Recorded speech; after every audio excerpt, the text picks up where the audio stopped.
Hi friends, வணக்கம். மனிதர் உணர முடியா காதல் எபிசோட் 4. நம்ம சேனலை சப்ஸ்கிரைப் பண்ணாதவங்க சப்ஸ்கிரைப் பண்ணுங்கள், லைக் பண்ணுங்கள், ஷேர் பண்ணுங்கள், கமெண்ட்ஸ் பண்ணுங்கள், பெல் ஐக்கானை ப்ரெஸ் பண்ணுங்கள். வாங்க கதைக்குள் போவோம்.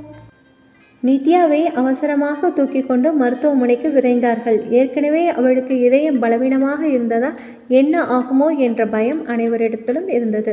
மருத்துவமனை வந்து அடைந்தார்கள். ஆனந்த் தன் மகளை தூக்கி கொண்டு ஓடினான். டாக்டர், என் மகளுக்கு என்னாச்சுன்னு பாருங்க என்று அழுதான். டாக்டர் மருத்துவ பரிசோதனை அறையில் அவளை படுக்க வைத்துவிட்டு அனைவரையும் வெளியில் நிற்கச் சொன்னார். அனைவரும் அழுது கொண்டே நின்றிருந்தனர். நேரம் சென்றது. டாக்டர் அறையினுள் இருந்து வெளியே வந்தார்.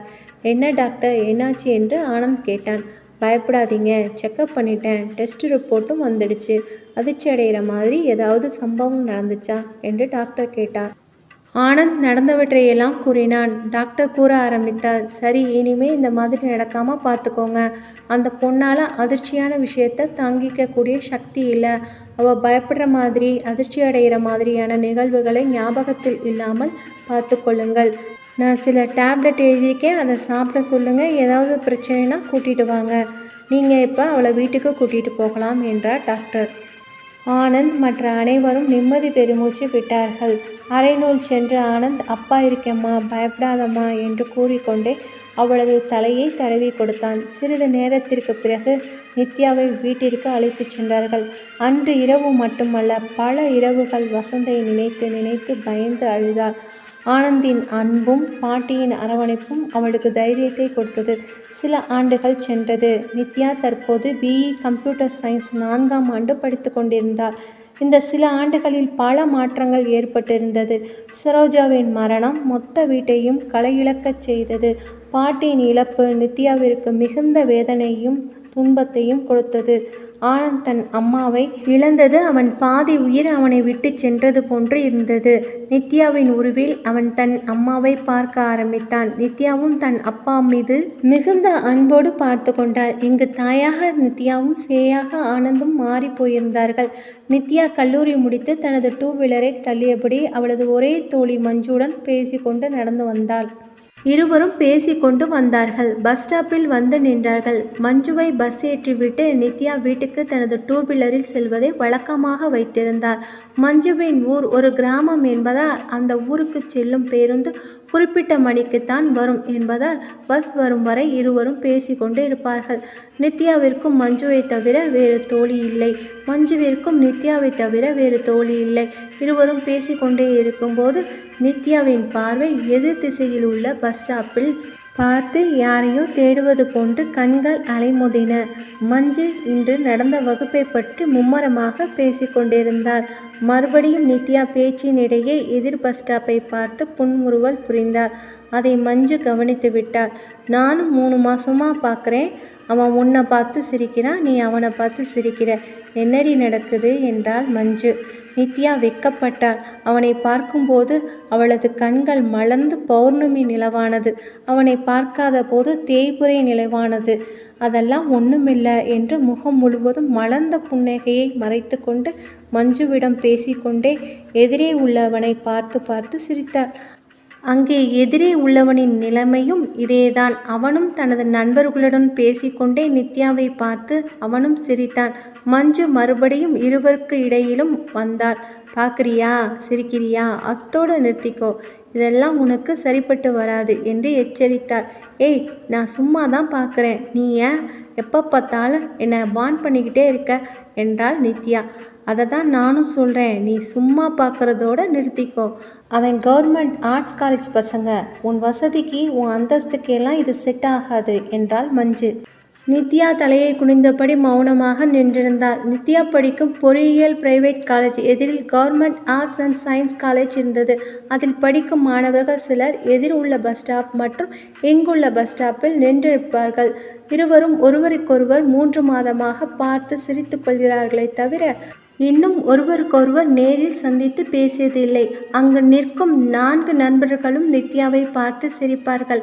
ஆனால் நித்யா ஒருவனை மட்டுமே பார்த்து சிரிப்பாள். இருவரும் பார்வையை மட்டும் பரிமாறிக் கொண்டனர். அவள் கண்களின் பிரகாசம் அவனது பார்வையை பறித்தது. அவன் நேருக்கு நேர் பார்க்க முடியாமல் தவித்தான். அவள் விழிக்குள் நுழைந்து முன்பதிவு செய்தான்.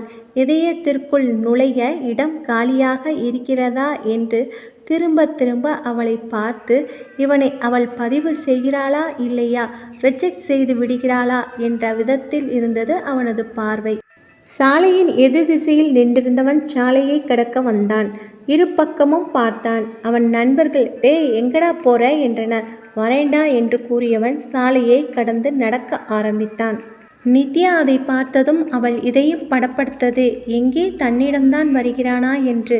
மஞ்சு நித்யாவையும் அவனையும் பார்த்தாள். என்னடி நித்யா, அவன் இங்கே வாரான், 3 மாதமாக பார்த்துக்கிட்டு தானே இருந்தான், இன்னைக்கு என்ன அவனுக்கு தைரியம் வந்துடுச்சா, நீ ஏதாவது அவனுக்கு சிக்னல் காட்டினியா என்று மஞ்சு கூறியதும், ஐயோ ஏய் என்னடி இப்படி பேசுகிற என்று வெட்கத்துடன் கூடிய அதிர்ச்சியை வெளிப்படுத்தினான். அவன் நெருங்கி வர வர நித்யாவின் இதய துடிப்பு அதிகமானது. ஏண்டி உனக்கு இப்படி வேர்க்குது என்று மஞ்சு கேட்டாள். தெரியலடி, ஏதோ பயமாக இருக்குது, இது மாதிரி எனக்கு ஆனதில்லை, இது ஒரு புதுவித ஃபீலாக இருக்குது என்றாள். அவள் இப்படிப்பட்ட அனுபவத்தை உணராதவளாய் தவித்தாள். அவன் நேராக நித்யாவை பார்த்தபடியே வந்தான். புன்முறுவல் சிரிப்பை சிரித்தவாறே வந்தான். அவன் நடுத்தரமான உயரம், இளமை நிரம்பிய சிவந்த மேனி, பெண்களை கவர்ந்திழுக்கும் ஆண்மை தோற்றம். வெளிர் நிற ஆரஞ்சு சட்டை அவன் அழகை மேலும் மெருகேற்றியது.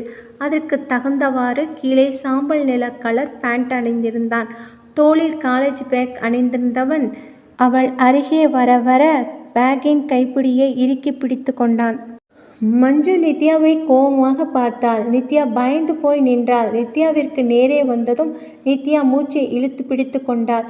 தனது கர்ச்சிப்பில் அவள் முகத்தில் வடிந்தோடும் வியர்வையை துடைத்தபடி அவளும் அவளது துப்பட்டாவை கைகளில் சுற்றி பிடித்து கொண்டாள். அவள் லைட் கிரீன் சுடிதார் அணிந்திருந்தாள். வந்தவன் டக் என்று அருகில் இருந்த ஒருவனிடம் பேசத் தொடங்கியதும் நித்யா இழுத்து பிடித்த மூச்சை வேகமாக விட்டாள். அவள் விட்ட மூச்சு காற்றால் என்னவோ மரங்கள் அசைந்து தென்றல் காற்றாய் நித்யாவின் மீது பட்டு அவன் மீதும் பட்டது.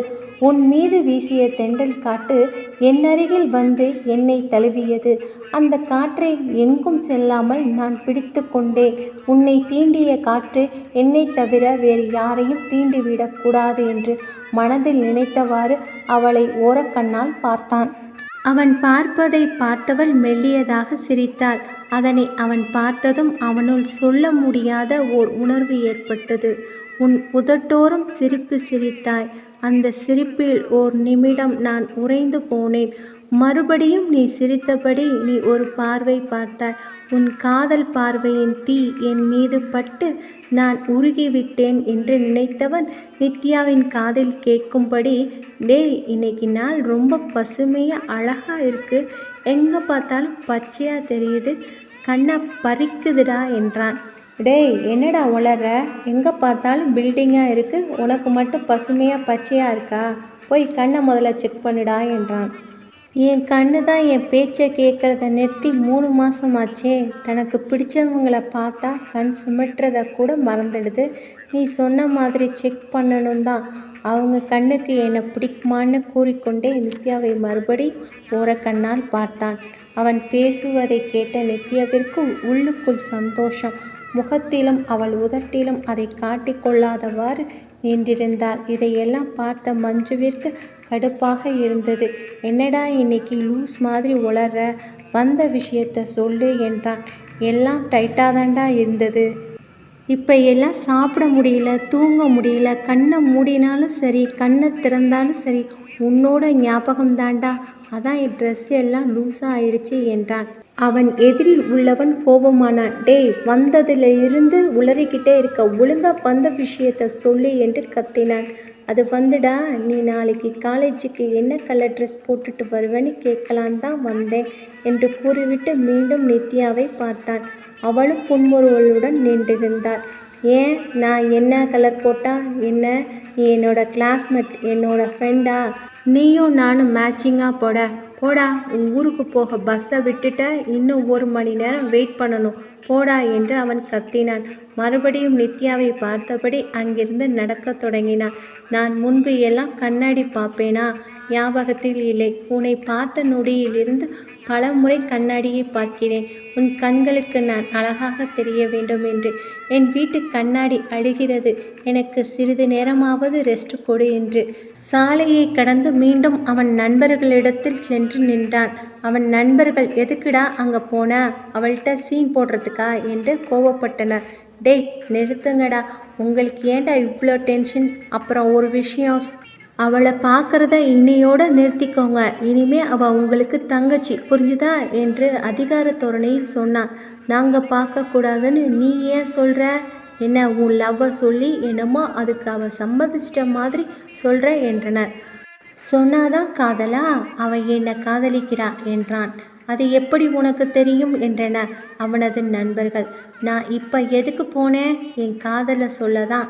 நான் கிட்ட போக போக அவள் முகத்தில் சந்தோஷமும் பயமும் சேர்ந்து இருந்துச்சு. அதனால தான் நான் அவகிட்ட சொல்லாமல் வந்துட்டேன் என்றான். அது எப்படி உனக்கு தெரியும்? தெரியும், அவ்வளவுதான்.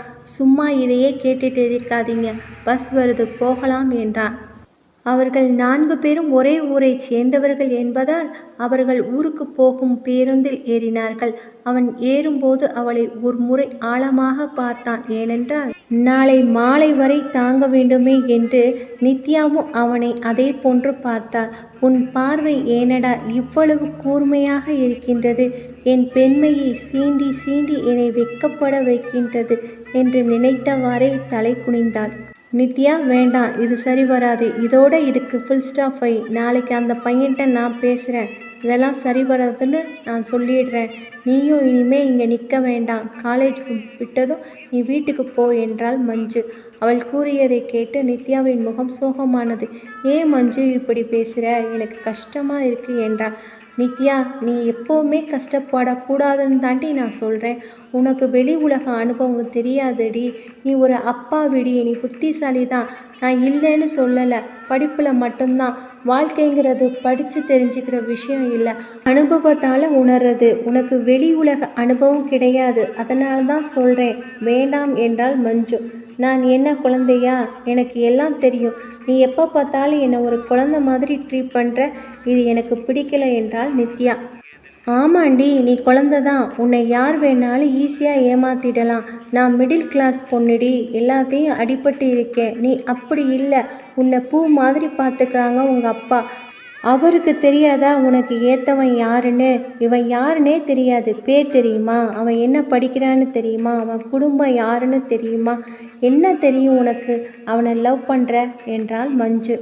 நான் ஒன்றும் அவனை லவ் பண்ணல என்றாள் நித்யா. சும்மா நடிக்காத, அதான் உன் மூஞ்சிலேயே தெரியுதே. அவனும் இங்கே வந்து தெரிஞ்சுக்கிட்டு போயிட்டான் நீ அவனை லவ் பண்ணுறேன்னு என்று மஞ்சு கூறியதும் வேகமாக நித்யா கேட்டாள். அது எப்படி உனக்கு தெரியும்? நான் தான் அவன்கிட்ட எதுவுமே சொல்லலையே என்றாள் நித்யா. அதான் அவன் பேச பேச வெக்கப்பட்டு நெளிஞ்சிக்கிட்டு இருந்தியே, அதிலே அவனுக்கு தெரியாதா? இதில் நீ வாயை வேற திறந்து சொல்லணுமா என்று கூறினாள் மஞ்சு. ஏண்டி இப்படி பேசுகிற? நான் லவ் பண்ணக்கூடாதா என்று பரிதாபமாக கேட்டாள் நித்யா. ஏய், நான் உன் ஃப்ரெண்டுடி, அப்படியெல்லாம் சொல்வேனா? காதல் ஒரு வலிடி, அது அனுபவிக்கிறவங்களையும் தாக்கும், சுற்றி இருக்கவங்களையும் தாக்கும். அதுக்கு தான் நான் சொன்னேன் என்றாள் மஞ்சு. நித்யா அவள் கூறியதை கேட்டு சிரித்தாள். எனக்கு அனுபவம் இல்லைன்னு சொன்ன, உனக்கு ஏற்பட்ட அதிகமான அனுபவம் நீ வாழ்க்கையை ரசித்து வாழ விடாமல் மிஷின் மாதிரி வாழ்கிற வாழ்க்கையை உனக்கு கொடுத்துருக்கு. வாழ்க்கையை ரசித்து வாழணும். எங்கள் அப்பாவை பற்றி எனக்கு தெரியும். நான் எதை ஆசைப்பட்டாலும் அதை நிறைவேற்றி வைப்பார். உனக்கு பஸ் வருது, கிளம்பு என்று கூறியபடி அவளது 2 வீலரின் அருகில் சென்றாள். மஞ்சு நித்யாவை பார்த்தபடி இனி சொல்லி பயனில்லை என்று நினைத்தவாறு ஸ்டாப்பில் வந்து நின்ற பேருந்தில் ஏறினாள். நித்யா தனது 2 வீலரை ஸ்டார்ட் செய்து வண்டியை எடுத்துக்கொண்டு புறப்பட்டாள். போகும்போது அவன் வந்து நின்றது பார்த்தது எல்லாம் நினைத்து பார்த்து உள்ளுக்குள் சிரித்து கொண்டே சென்றாள். சிறிது நேரம் சென்றது. வீட்டிற்கு சென்றவள் நேராக அவளது அறைக்குள் சென்று அவளது உடைகளை மாற்றிக்கொண்டு ஃப்ரெஷ் அப் ஆகி வெளியில் வந்தாள். ஆனந்தி ஸ்நாக்ஸ் காஃபியுடன் டைனிங் டேபிளில் இவளுக்காக காத்திருந்தாள். நித்யா, இன்னைக்கு கிளாஸ் எப்படி போச்சு என்று விசாரித்து அப்படியே இருவரும் பேச தொடங்கினர். பிறகு ஆனந்தும் வந்தான். வந்தவன் எப்போதும் போல மகளை கொஞ்சிவிட்டு எடுத்து வந்திருந்த ட்ரெஸ்ஸை அவளிடம் கொடுத்தான். நித்யா 2-3 முறைக்கு மேல் போட்ட ஆடையை மறுபடியும் போட விட மாட்டான். இவள் பயன்படுத்த அனைத்து ட்ரெஸ்ஸும் சுபாவிடம் செல்லும். இது எப்போதும் நடக்கும் வழக்கமாக இருந்தது. இன்னும் ஆனந்த் தன் மகளை மடியில் உட்கார வைத்து தனது கையால் ஊட்டிவிடுவதை வழக்கமாக வைத்திருந்தான். இரவு உணவு முடிந்து அனைவரும் அவரவர் அறைக்குள் சென்றனர். நித்யாவும் அறைக்குள் சென்று கதவை சாத்திவிட்டு தனது லேப்டாப்பை எடுத்து மடியில் வைத்து கொண்டவளுக்கு அவனது ஞாபகம் வந்தது.